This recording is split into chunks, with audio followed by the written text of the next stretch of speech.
بسم الله الرحمن الرحيم الحمد لله الذي أنزل على عبده الكتاب ولم يجعل له عوجا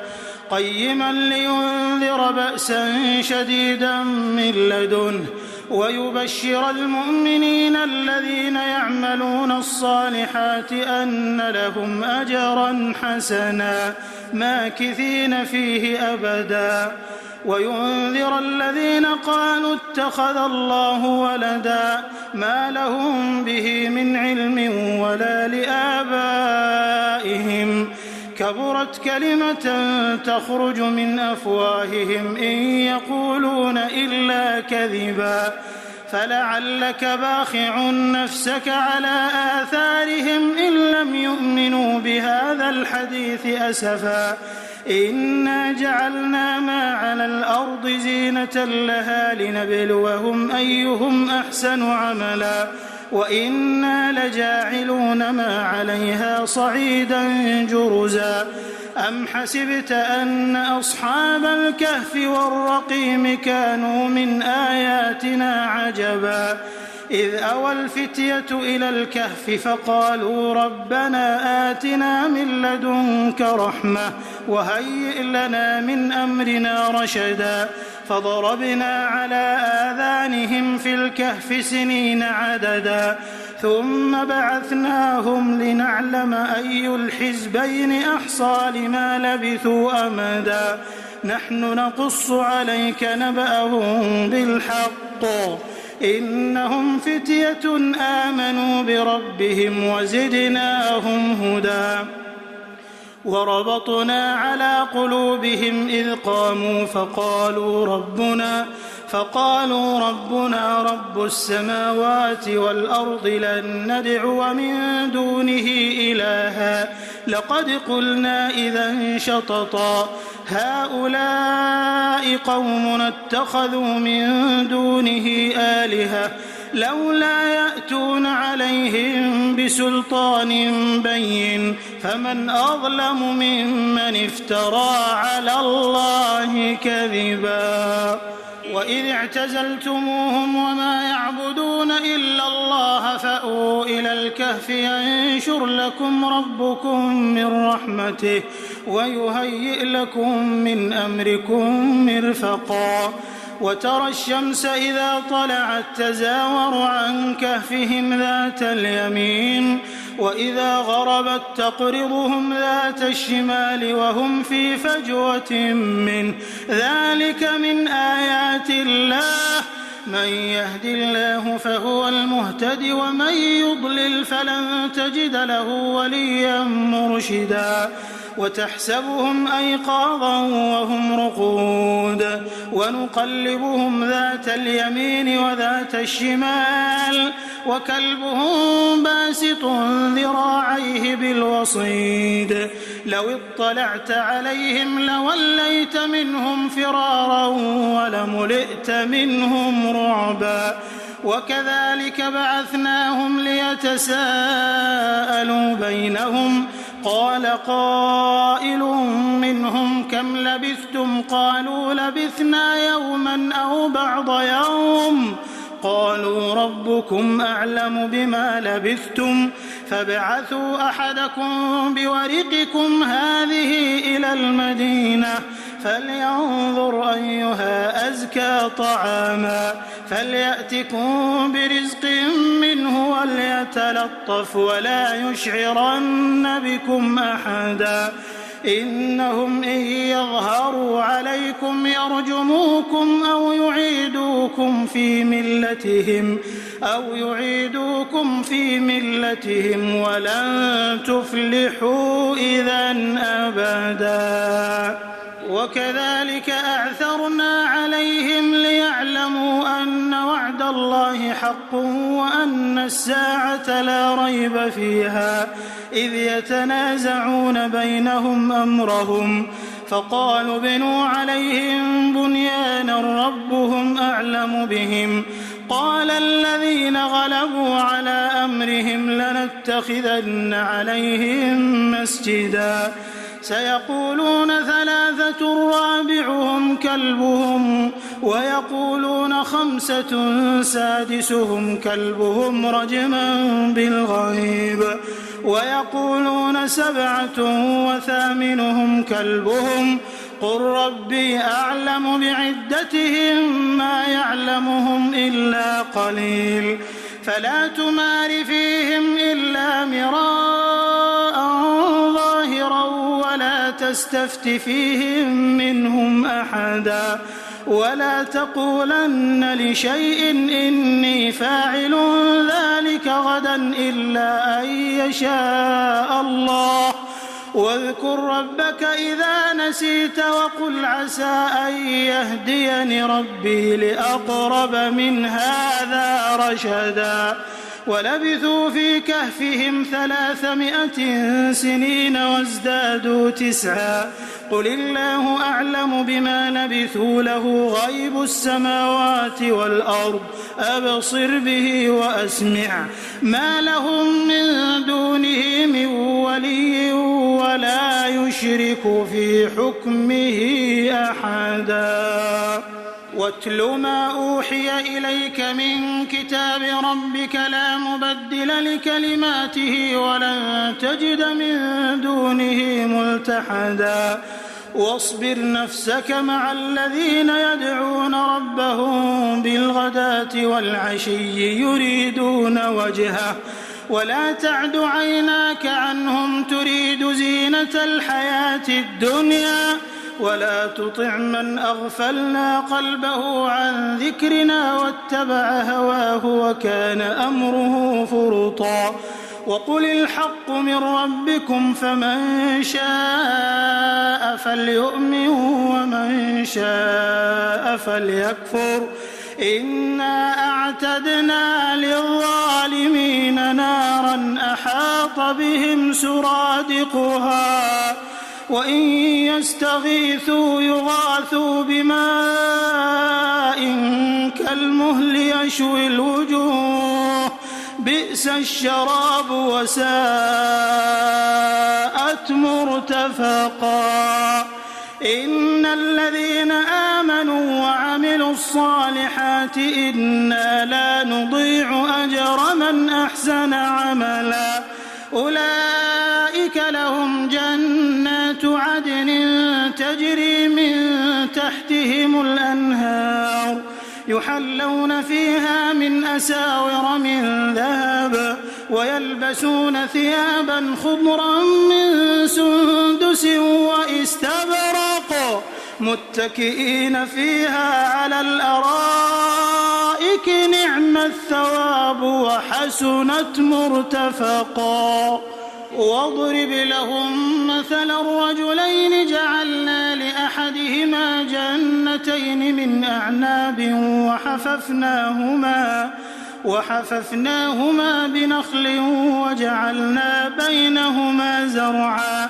كلتا الجنتين آتت أكلها ولم تظلم منه شيئا وفجرنا خلالهما نهرا وكان له ثمر فقال لصاحبه وهو يحاوره أنا أكثر منك مالا وأعز نفرا ودخل جنته وهو ظالم لنفسه قال ما أظن أن تبيد هذه أبدا وما أظن الساعة قائمة ولئن رددت إلى ربي لأجدن خيرا منها منقلبا قال له صاحبه وهو يحاوره أكفرت بالذي خلقك من تراب ثم من نطفة ثم سواك رجلا لكن هو الله ربي ولا أشرك بربي أحدا لكن هو الله ربي ولا أشرك بربي أحدا ولولا إذ دخلت جنتك قلت ما شاء الله لا قوة إلا بالله إن ترني أنا أقل منك مالا وولدا فعسى ربي أن يؤتيني خيرا من جنتك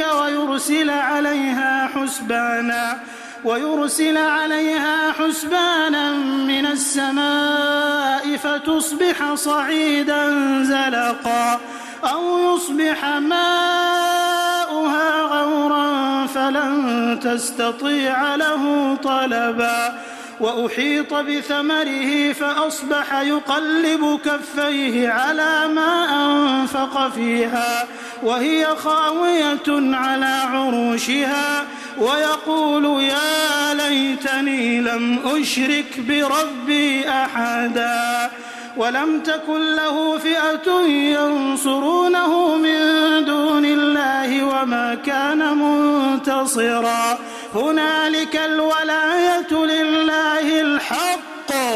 هو خير ثوابا وخير عقبا واضرب لهم مثل الحياة الدنيا كماء أنزلناه من السماء فاختلط به نبات الأرض فأصبح هشيما تذروه الرياح وكان الله على كل شيء مقتدرا المال والبنون زينة الحياة الدنيا والباقيات الصالحات خير عند ربك ثوابا وخير أملا ويوم نسير الجبال وترى الأرض بارزة وحشرناهم فلم نغادر منهم أحدا وعرضوا على ربك صفا لقد جئتمونا كما خلقناكم أول مرة بل زعمتم أن لن نجعل لكم موعدا ووضع الكتاب فترى المجرمين مشفقين مما فيه ويقولون يا ويلتنا ما لهذا الكتاب لا يغادر صغيرة ولا كبيرة إلا أحصاها ووجدوا ما عملوا حاضرا ولا يظلم ربك أحدا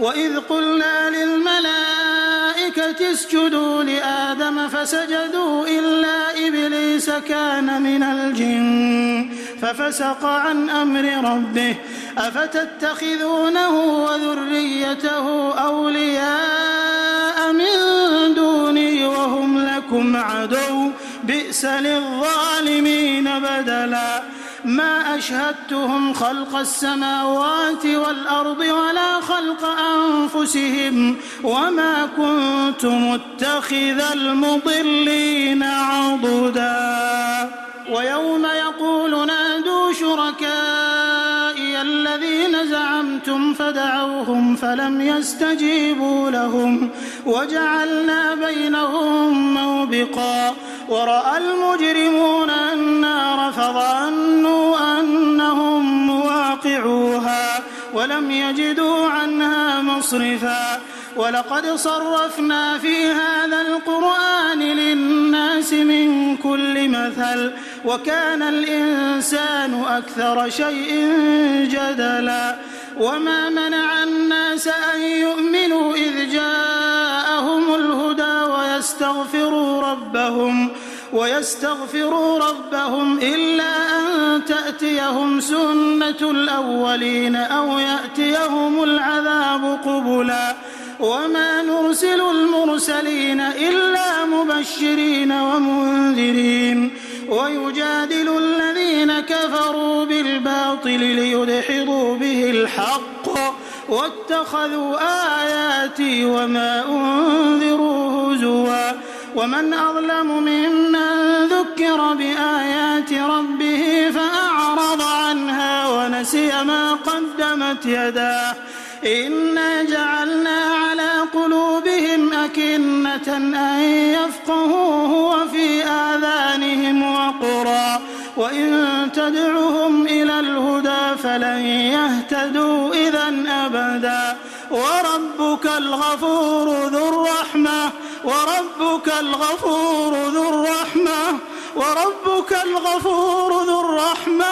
لو يؤاخذهم بما كسبوا لعجل لهم العذاب بل لهم موعد لن يجدوا من دونه موئلا وتلك القرى أهلكناهم لما ظلموا وجعلنا لمهلكهم موعدا وإذ قال موسى لفتاه لا أبرح حتى أبلغ مجمع البحرين أو أمضي حقبا فلما بلغا مجمع بينهما نسيا حوتهما فاتخذ سبيله في البحر سربا فلما جاوزا قال لفتاه آتنا غداءنا لقد لقينا من سفرنا هذا نصبا قال أرأيت إذ أوينا إلى الصخرة فإني نسيت الحوت وما أنسانيه إلا الشيطان أن أذكره واتخذ سبيله في البحر عجبا قال ذلك ما كنا نبغي فارتدا على آثارهما قصصا فوجدا عبدا من عبادنا آتيناه رحمة من عندنا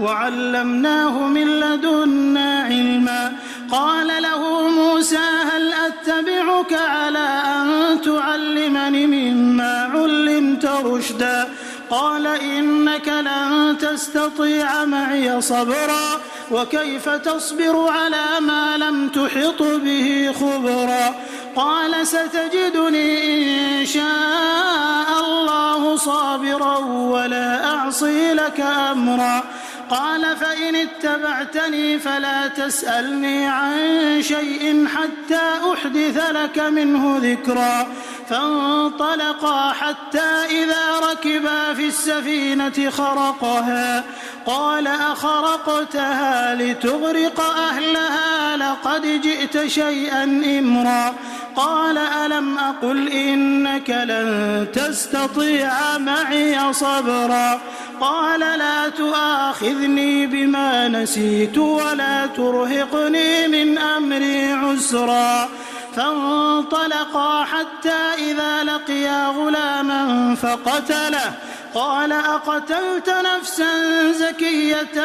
بغير نفس لقد جئت شيئا نكرا قال ألم أقل لك إنك لن تستطيع معي صبرا قال إن سألتك عن شيء بعدها فلا تصاحبني قد بلغت من لدني عذرا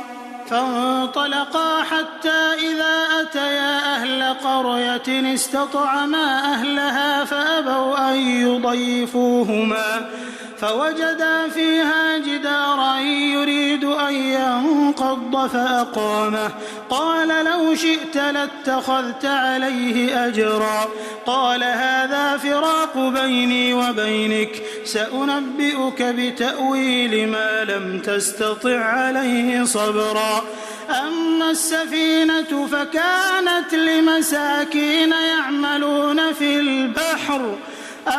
السفينة فكانت لمساكين يعملون في البحر فأردت أن أعيبها وكان وراءهم ملك يأخذ كل سفينة غصبا وأما الغلام فكان أبواه مؤمنين فخشينا أن يرهقهما طغيانا وكفرا فأردنا أن يبدلهما ربهما خيرا منه زكاة وأقرب رحما وأما الجدار فكان لغلامين يتيمين في المدينة وكان تحته كنز لهما وكان أبوهما صالحا فأراد ربك أن يبلغا أشدهما ويستخرجا كنزهما رحمة من ربك وما فعلته عن أمري ذلك تأويل ما لم تسطع عليه صبرا ويسألونك عن ذي القرنين قل سأتلو عليكم منه ذكرا ذكرا إنا مكنا له في الأرض وآتيناه من كل شيء سببا فأتبع سببا حتى إذا بلغ مغرب الشمس وجدها تغرب في عين حمئة ووجد عندها قوما قلنا يا ذا القرنين إما أن تعذب وإما أن تتخذ فيهم حسنا قال أما من ظلم فسوف نعذبه ثم يرد إلى ربه فيعذبه عذابا نكرا وأما من آمن وعمل صالحا فله جزاء الحسنى وسنقول له من أمرنا يسرا ثم أتبع سببا حتى إذا بلغ مطلع الشمس وجدها تطلع على قوم لم نجعل لهم من دونها سترا كذلك وقد أحطنا بما لديه خبرا ثم أتبع سببا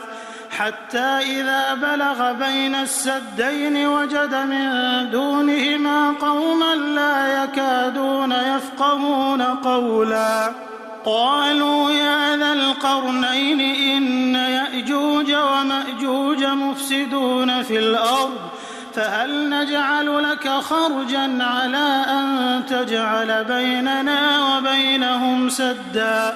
قال ما مكني فيه ربي خير فأعينوني بقوة أجعل بينكم وبينهم ردما آتوني زبر الحديد حتى إذا ساوى بين الصدفين قال انفخوا حتى إذا جعله نارا قال آتوني أفرغ عليه قطرا فما استطاعوا أن يظهروه وما استطاعوا له نقبا قال هذا رحمة من ربي فإذا جاء وعد ربي جعله دكاء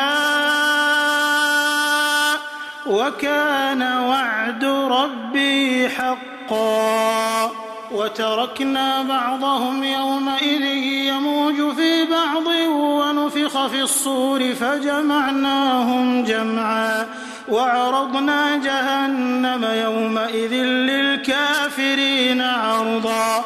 الذين كانت أعينهم في غطاء عن ذكري وكانوا لا يستطيعون سمعا أفحسب الذين كفروا أن يتخذوا عبادي من دوني أولياء إنا أعتدنا جهنم للكافرين نزلا قل هل ننبئكم بالأخسرين أعمالا الذين ضل سعيهم في الحياة الدنيا وهم يحسبون أنهم يحسنون صنعا أولئك الذين كفروا بآيات ربهم ولقائه فحبطت أعمالهم فلا نقيم لهم يوم القيامة وزنا ذلك جزاؤهم جهنم بما كفروا واتخذوا آياتي ورسلي هزوا إن الذين آمنوا وعملوا الصالحات كانت لهم جنات الفردوس نزلا خالدين فيها لا يبغون عنها حولا قل لو كان البحر مدادا لكلمات ربي لنفد البحر قبل أن تنفد كلمات ربي ولو جئنا بمثله مددا قل إنما أنا بشر مثلكم يوحى إلي أنما إلهكم إله واحد فمن كان يرجو لقاء ربه فليعمل عملا صالحا ولا يشرك بعبادة ربه أحدا.